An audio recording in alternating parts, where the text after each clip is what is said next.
शुरू करें। साथियों, मैं आपको बताना चाहूँगा कि कल और परसों यानी 27 और 28 तारीख में लखनऊ स्थित पुलिस मुख्यालय में सिग्नेचर बिल्डिंग में प्रदेश स्तरीय वरिष्ठ पुलिस अधिकारी सम्मेलन आयोजित किया जा रहा है। इस प्रोफेशनल कॉन्फ्रेंस में पुलिसिंग के विभिन्न विषयों पर कुल 11 सत्र आयोजित किए जा रहे हैं। माननीय मुख्यमंत्री उत्तर प्रदेश उन्होंने इन पूरे सभी 11 सत्रों में प्रतिभाग करना उन्होंने उसका सहमति दी है।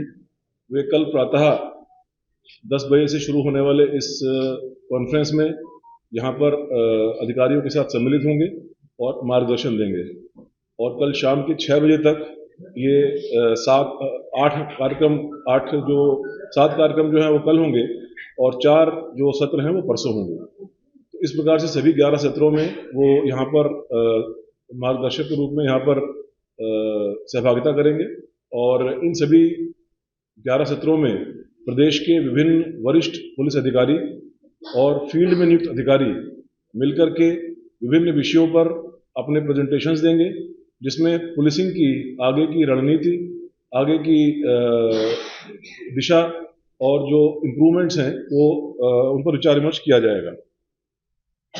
इन विषयों में सबसे पहले कल प्रथम सत्र में बीट पुलिसिंग, जो हमारे पुलिसिंग का मूल आधार है, और जैसे कि आप जानते हैं कि 60,000 पुलिस कांस्टेबल की भी हाल में भर्ती हुई है, उनकी ट्रेनिंग चल रही है। अब उसके नेक्स्ट स्टेप में जब वो जिलों में पहुंचेंगे और थाने में पहुंचेंगे तो किस प्रकार से उनके कार्यों का व्यवस्थापन किया जाए जिससे कि वो बेहतर सर्विसेज दे सके और जो वर्तमान व्यवस्था है उसमें एक गुणात्मक सुधार आए, इस विषय पर प्रथम सत्र में चर्चा होगी। द्वितीय सत्र में जो crime against women, child and anti human trafficking, इसमें वो लॉ एंड ऑर्डर वाले में है। हाँ, वो है लॉ एंड ऑर्डर वाले में है।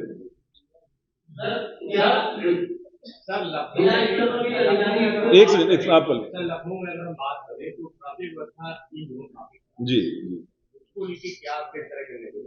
देखिए, ट्रैफिक के बारे में 2 इशू हैं। एक इशू है फैटेलिटी, जो कि नॉर्मली हाईवेज पर होती है, एक्सीडेंट रोड्स पर होते हैं, और एक है ट्रैफिक जाम, जो कि नॉर्मली शहरों में होता है। पहले वाले विषय पर हम लोगों ने करीब 2 महीने पहले कार्य करना शुरू किया है पूरे प्रदेश स्तर पर, बृहद स्तर पर, और उसमें एक सुनियोजित योजना के तहत, रणनीति के तहत उसमें ऐसे मार्ग छांटे गए हैं जिन मार्गों पर मैक्सिमम नंबर ऑफ एक्सीडेंट्स होते थे। उन मार्गों पर पड़ने वाले थाने, ऐसी संख्या छांटी गई, करीब 283 थाने हैं। 283 थानों में विशेष रूप से एक इकाई का गठन किया गया है जो क्रिटिकल कॉरिडोर टीम CCT के नाम से है। पिछले 1.5 महीने में हमने देखा है, करीब 1.25 महीने में हमने देखा है, उनके साथ उनकी ट्रेनिंग कराई गई है, उनको लिटरेचर प्रोवाइड किया गया है, SOP प्रोवाइड की गई है, और SOP इन सब के बाद हमने देखा पिछले 1.5 महीने में कि फैटल एक्सीडेंट्स में पूरे प्रदेश स्तर पर करीब 13.89% की कमी आई है। तो वो एक अच्छी शुरुआत है। जो उसके परिणाम हैं वो सुखद हैं, उसको हम लोग और व्यापक बनाएंगे और मुझे पूरा भरोसा है कि उसमें और भी अच्छे परिणाम आएंगे जिससे कि जनहानि बचाई जा सके। दूसरा पार्ट जो है वो ट्रैफिक जाम्स का है, जो अधिकतर शहरों के अंदर होता है। इसके लिए प्रथम स्टेप में हमने ऑलरेडी 5,000 नए कांस्टेबल्स को सिविल पुलिस से ट्रैफिक पुलिस में नामांकित कर दिया है। अभी वर्तमान में उनकी ट्रेनिंग चल रही है। उनकी ट्रेनिंग मैं समझता हूं कि जनवरी के फर्स्ट वीक में खत्म हो जाएगी।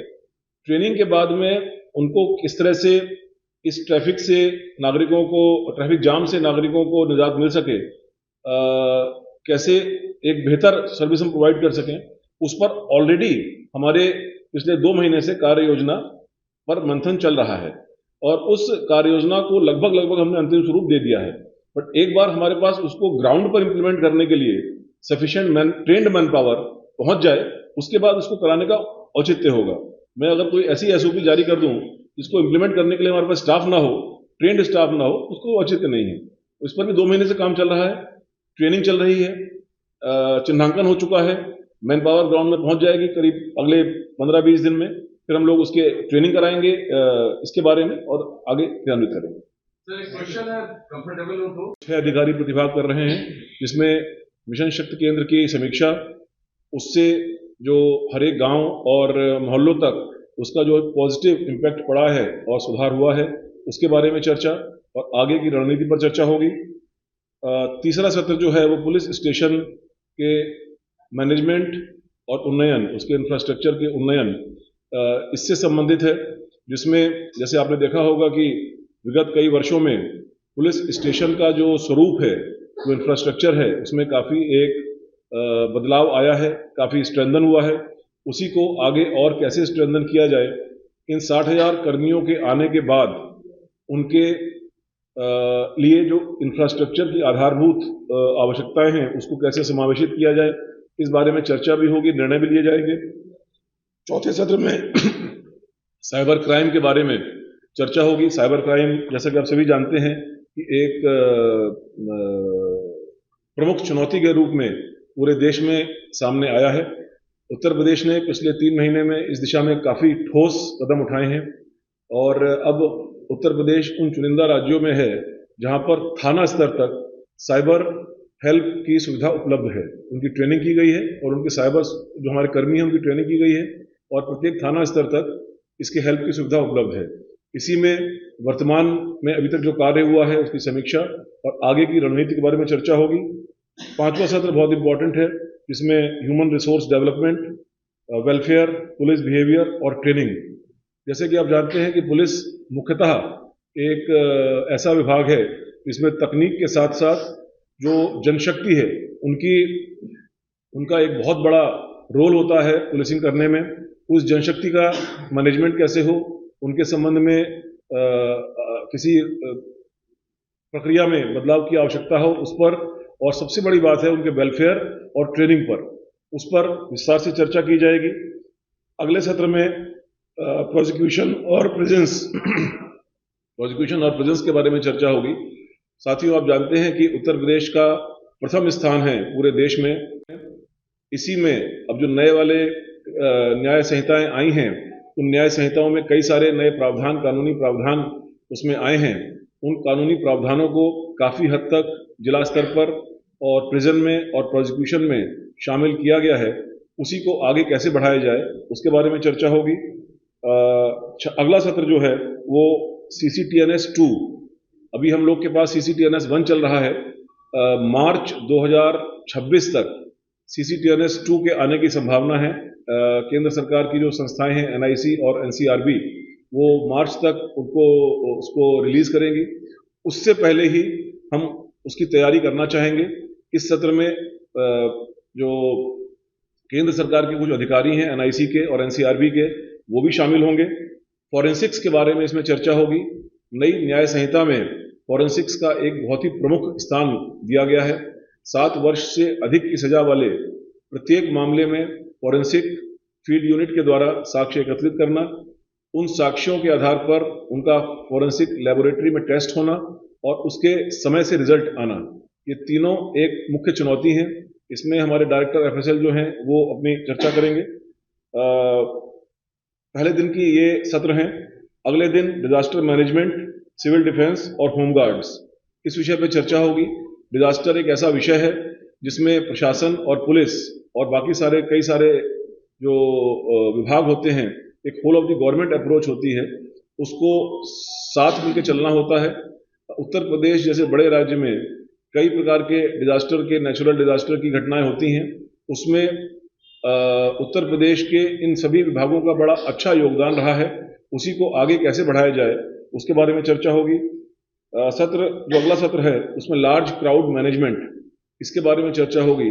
जैसे कि आप जानते हैं कि उत्तर प्रदेश में न केवल देश के बल्कि विश्व के सबसे बड़े जनसंख्या के हिसाब से आयोजन किए जाते हैं। अभी हाल में ही कुंभ मेला इसका एक उदाहरण है, और भी कई सारे ऐसे अन्य आयोजन होते हैं जिसमें करोड़ों की संख्या में लोग प्रतिभाग लेते हैं। इसमें किस प्रकार से जो SOPs हैं उसमें क्या और बेटर किया जाए, किस प्रकार से नई तकनीकों को शामिल किया जाए, उस विषय पर चर्चा होगी। अंतिम उसके बाद वाले सत्र में इंटेलिजेंस और इमर्जिंग चैलेंजेस जो हैं, उसमें सोशल मीडिया है, एनजीओज हैं, नेपाल बॉर्डर है, इस पर विस्तार से चर्चा की जाएगी। और लास्ट सत्र में एंटी टेरर, नारकोटिक्स और बाकी जो ऑर्गेनाइज्ड क्राइम है, इन ऑर्गेनाइज्ड क्राइम के बारे में विस्तार से चर्चा की जाएगी। किस प्रकार से पिछले 7-8 साल में उत्तर प्रदेश पुलिस को माननीय मुख्यमंत्री जी के मार्गदर्शन में बहुत ही नोटेबल सफलताएं मिली हैं, और उन सफलताओं के बाद इस प्रक्रिया को आगे कैसे बढ़ाया जाए। जो नए नए ऑर्गेनाइज्ड क्राइम इमर्ज कर रहे हैं, जो हालांकि वायलेंट नहीं है, बट और फाइनेंशियल दृष्टि से, फाइनेंशियल नेटवर्किंग की दृष्टि से वो एक ऑर्गेनाइज्ड क्राइम के रूप में कार्य करते हैं। उसमें इस ऑर्गेनाइज्ड क्राइम के इसके फाइनेंशियल बैकबोन को कैसे तोड़ा जाए, इसके बारे में चर्चा होगी। इन सभी सत्रों में माननीय मुख्यमंत्री जी स्वयं प्रतिभाग करेंगे, और लास्ट में माननीय मुख्यमंत्री जी इसमें अपने अनुभव से और इस सत्र में हुए सारी चर्चा परिचर्चा के बाद अपने विचार व्यक्त करेंगे। तो आज आपको बुलाने का उद्देश्य यही था कि जनता से जुड़े हुए, नागरिकों से जुड़े हुए पुलिसिंग के इन सभी मुद्दों पर पिछले काफ़ी दिनों से मुख्यालय स्तर पर, फील्ड स्तर पर विचार विमर्श और कार्रवाइयाँ आगे चल रही थी। उन्हीं कार्रवाइयों को एक और अधिक सुनियोजित रूप देते हुए, उनके अनुभव के आधार पर, जिस फील्ड में जिसने एक्सपर्टीज हासिल किया है, जिस फील्ड में जिसने अध्ययन किया है, उसका लाभ सभी अधिकारियों को मिले, उसके लिए ये 2 दिन की वरिष्ठ अधिकारी कॉन्फ्रेंस ये यहाँ पर आयोजित की जा रही है। पहले इसका स्वरूप थोड़ा दूसरा था। 7-8 साल पहले तक इसको पुलिस वीक के रूप में मनाया जाता था, लेकिन इसको थोड़ा सा और प्रोफेशनल स्वरूप दिया गया है। उसमें काफ़ी सारे इवेंट्स होते थे जो कि इन कॉन्फ्रेंसेस के अलावा भी थे। उन सबको हटा करके इसमें प्योर प्रोफेशनल विषय शुरू से अंत तक इसमें शामिल किए गए हैं, जिससे कि समय का मैक्सिमम सदुपयोग हो सके। इसमें फील्ड से हमारे सभी एडीजीज फिजिकली यहाँ पर आएंगे, सभी कमिश्नर ऑफ पुलिस यहाँ पर आएंगे, सभी रेंज अधिकारी यहाँ पर आएंगे, और प्रत्येक रेंज से कुछ चुनिंदा अधिकारी जो या तो अपना प्रेजेंटेशन दे रहे हैं वो, या कुछ अन्य अधिकारी यहाँ पर आएंगे। तो इस नए स्वरूप में ये पहली बार हो रही है, और ये डेफिनेटली पहली बार हो रहा है कि माननीय मुख्यमंत्री जी के द्वारा पूरे 2 दिन इसमें सम्मिलित होकर के अपने जो सुझाव हैं, जो प्रदर्श हैं, जो प्रेजेंटेशंस हैं, उनको सुना भी जाएगा और उस पर अपने निर्णय लिए जाएंगे। नहीं, इसमें नहीं है वो। हाँ, तो मैं वही कह रहा हूँ ना, इसको दूसरे स्वरूप में वरिष्ठ पुलिस अधिकारी सम्मेलन के स्वरूप में, जिसमें समय कम लगे। उसमें पहले नॉर्मली 4-5 दिन का होता था। उसमें कई सारी एक्टिविटीज होती थी जो हालांकि सेरेमोनियल नेचर की थी, पुलिसिंग से रिलेटेड थी, बट प्रोफेशनली इसको और कसाव देने के लिए कम समय में अधिक से अधिक मंथन हो सके, विचार विमर्श हो सके, इसलिए प्रातः सुबह से देर शाम तक इसका परिकल्पना की गई है।